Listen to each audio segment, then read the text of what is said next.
Kabupaten Banjarmasin memperingati HUT ke-24 dan melakukan rapat paripurna istimewa DPRD Banjarmasin. Momen ini menjadi ajang refleksi dan penguatan komitmen menuju Banjarmasin yang lebih maju dan sejahtera. Rapat paripurna istimewa DPRD Kabupaten Banjarmasin dalam rangka memperingati Hari Jadi ke-24 digelar dan dibuka langsung oleh Ketua DPRD Banjarmasin Abdul Rais.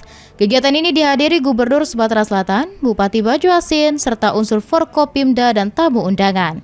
Dan mengusung tema terus gotong royong untuk Banjarmasin bangkit, adil dan sejahtera berkelanjutan, peringatan ini menjadi momentum untuk melihat kembali perkembangan pesat yang telah dicapai selama 2 dekade terakhir. Gubernur Sumatera Selatan Herman Deru memberikan apresiasi atas capaian luar biasa Kabupaten Banjarmasin, terutama di sektor pertanian. Produktivitas padi Banjarmasin dinilai mampu melampaui daerah-daerah sentra di Pulau Jawa, sehingga mengukuh posisi Sumatera Selatan sebagai salah satu penyuplai beras terbesar di Indonesia.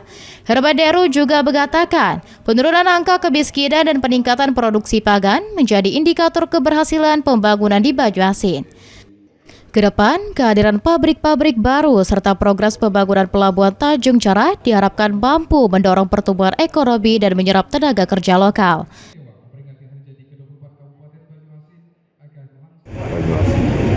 Sekarang kabupaten yang secara tidak langsung menjadi kabupaten yang dibanggakan oleh nasional.